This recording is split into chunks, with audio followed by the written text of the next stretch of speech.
कभी सोचा है कि प्लास्टिक को रिसाइकल करके भी अर्निंग की जा सकती है? जी हाँ, ये पॉसिबल है और इसको पॉसिबल करके दिखाया है सूरत म्युनिसिपल कॉर्पोरेशन ने एक प्राइवेट कंपनी के साथ पार्टनरशिप करके, जिसको आज इस वीडियो में हम डिस्कस करने वाले हैं, इसलिए इसको एंड तक जरूर देखना। अब हम स्टार्ट करते हैं इस वीडियो को। तो देखो, मानो या ना मानो, हम हर रोज प्लास्टिक को कितना ज्यादा यूज करते हैं।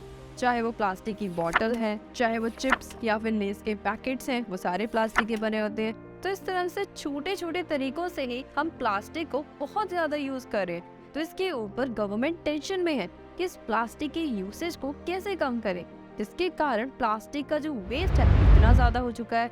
तो इसके ऊपर जो सूरत म्युनिसिपल कॉर्पोरेशन है, वो काफी लंबे समय से ना इधर उधर भाग रही थी कि कोई ऐसी टेक्नोलॉजी बनाई जाए जिसके थ्रू प्लास्टिक के वेस्ट को कम किया जा सके। तो एक बार 2016 में उनको एक कंपनी मिलती है जिन्होंने एक ऐसी टेक्नोलॉजी बनाई जिसके थ्रू प्लास्टिक के वेस्ट को कम भी किया जा सकता है। दूसरा, प्लास्टिक को यूज करके और उसको रिसाइकल करके ऐसे पैलेट्स बनाए जा सकते हैं जिनको फर्दर कंपनीज यूज कर सकती हैं अलग अलग प्रोडक्ट्स बनाने में। तो उस कंपनी का नाम है सुरक्षा इन्वायरो प्रोजेक्ट प्राइवेट लिमिटेड। तो सबसे पहले हम जानते हैं कि प्लास्टिक को रिसाइकल करने का प्रोसेस है क्या। तो देखो, सबसे ज्यादा इम्पोर्टेंट टास्क होगा क्या? प्लास्टिक को इकट्ठा करना। उसके लिए क्या होता है, जो म्युनिसिपल कॉर्पोरेशन की वैन्स है हमारे घर पर आती है कूड़ा इकट्ठा करने के लिए। यदि आपके माइंड पे कूड़ा इकट्ठा करने वाली वैन से वो सॉन्ग माइंड में आ चुका है ना, तो मुझे कमेंट्स में जरूर बताना। अब देखो, प्लास्टिक को इकट्ठा करने के बाद म्युनिसिपल कॉर्पोरेशन क्या करते हैं, उस वैन को लेकर जाते हैं ऐसी जगह पर जहां पर इस कंपनी ने मशीन्स को सेटअप किया होता है। वहां पर स्टार्ट होता है रिसाइकलिंग करने का प्रोसेस। तो सबसे पहले क्या होता है, डी डस्टिंग। उसमें क्या किया जाता है कि जो भी हमारे पास मटेरियल है उसको क्लीन किया जाता है, उसमें से जो डस्ट होती है उसको निकाला जाता है। फिर दूसरा होता है सॉर्टिंग का। इसका मतलब ये है कि देखो, मान लो आपके पास है एक साइड पर प्लास्टिक की बोतल, दूसरी साइड पर है पॉलिथीन का बैग। अब दोनों अलग अलग मटेरियल से बने हुए हैं, तो इसलिए उनको सेपरेट किया जाता है।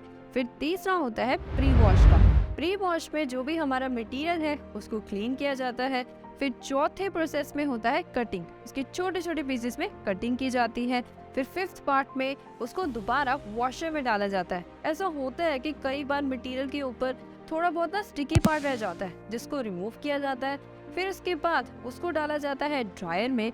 ड्रायर क्या करता है कि जो भी हमारा गीला मटेरियल है उसको ड्राई कर देता है।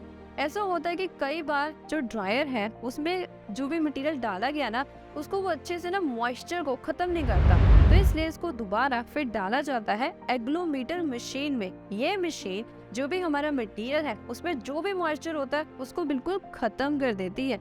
फिर इम्पोर्टेंट प्रोसेस स्टार्ट होता है एक्सट्रूशन मशीन का। एक्सट्रूशन मशीन एक ऐसा डिवाइस है जिसके थ्रू जो भी मटेरियल होता है उसकी लेंथ और क्रॉस सेक्शन एरिया को इंक्रीज किया जाता है। जनरली जो स्टील वायर्स होती हैं, कॉपर वायर्स होती हैं, या फिर जो भी प्लास्टिक की ट्यूब्स होती हैं, वो जनरली एक्सट्रूशन प्रोसेस के थ्रू बनाई जाती हैं। तो इसलिए एक्सट्रूशन मशीन में जाने के बाद जो भी हमारा प्लास्टिक है उसका साइज इंक्रीज हो जाता है। फिर उसके बाद क्या होता है, उसको ना छोटे छोटे पीस में कट किया जाता है, जिसे हम बोलते हैं पैलेट्स। देखो, जो भी आपने टी शर्ट पहनी हुई है उसके ऊपर जो भी छोटे छोटे बटन है ना, उतने साइज के पैलेट्स बनते हैं। अब आप सोचे होंगे कि पैलेट्स का यूज है क्या, इसका यूज क्या है, इसको कहाँ यूज किया जा सकता है। तो देखो, जो भी इंडस्ट्रीज जैसे कि फैक्ट्रीज लाइक जो भी फर्नीचर बनाती हैं, वो चेयर्स टेबल्स बनाने के लिए इनको यूज करती हैं। उसी तरह से जैसे कि फार्मर्स के खेतों में जो भी बड़ी बड़ी पाइप्स या ट्यूब्स होती है ना, वो सारे इन पैलेट्स को यूज करके बनते हैं। अब आप सोचोगे कैसे, तो देखो, लेट्स सपोज कि एक बॉटल बनाने वाली कंपनी है, उसको क्या करना है, बॉटल बनानी है, तो वो ऐसे मटेरियल को फाइंड करेगी जिसके वो पैलेट्स उस बॉटल को बनाने वाले मटेरियल से मैच करेंगे। तो इस तरह से वो छोटा छोटा पैलेट ज्वाइन करके एक बॉटल बनाई जाएगी। यदि आप फर्दर जानना चाहते हैं तो आप गूगल पर सर्च कर सकते हैं, आपको सारी इंफॉर्मेशन मिल जाएगी। अब बात करते हैं वापस कि कंपनी से अर्निंग कितनी करती है। तो देखो, कंपनी हर 1 kg का जो भी प्लास्टिक रिसाइकल करती है उसके ऊपर 15 से लेकर 50 रुपीज चार्ज करती है। अब देखो, हर एक अलग अलग मटेरियल के अलग अलग पैलेट्स बनेंगे, तो इसलिए उस अकॉर्डिंग उनका प्राइस भी वेरी कर सकता है। अब हम सोचोगे 15 या 15 से क्या होगा। अब खुद सोचो कि जब एक फार्मर ने एक ट्यूब बनानी है, मतलब एक ट्यूब जब उसके खेतों में लगेगी वो अगर छोटी सी हो गई, कितनी बड़ी बड़ी ट्यूब्स होती हैं, तो इसलिए उसमें मटेरियल भी बहुत ज़्यादा लगेगा, तो इसलिए उसका प्राइस उतना ही ज़्यादा मल्टीप्लायर बन जाएगा। अब बात ये आती है कि इससे एसएमसी मतलब सूरत म्युनिसिपल कॉर्पोरेशन वो कितनी अर्निंग करती है। तो सूरत म्युनिसिपल कॉर्पोरेशन हर 1 केजी का जो भी प्लास्टिक रिसाइकल होता है उसके ऊपर 45 पैसा एज अ रॉयल्टी चार्ज करते हैं। तो इस तरह से सूरत म्युनिसिपल कॉर्पोरेशन ने नंबर 1 प्लास्टिक के वेस्ट को कम किया, दूसरा प्लास्टिक के वेस्ट को कम करने के साथ साथ ऐसे पैलेट्स बनाए जिनके थ्रू कंपनीज फर्दर उनसे प्रोडक्ट्स बना सकती हैं, और नंबर 3 एज अ रॉयल्टी पैसे चार्ज करने लग गई। तो इस तरह से सूरत म्युनिसिपल कॉर्पोरेशन ने एक प्लास्टिक के थ्रू अर्निंग की। मुझे कमेंट्स में बताना कि जिस जगह पर आप रह रहे हो वहाँ पर कैसे प्लास्टिक को रिसाइकल किया जाता है।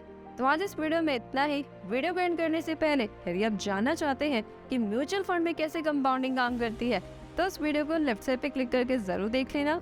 Till then thank you, bye bye.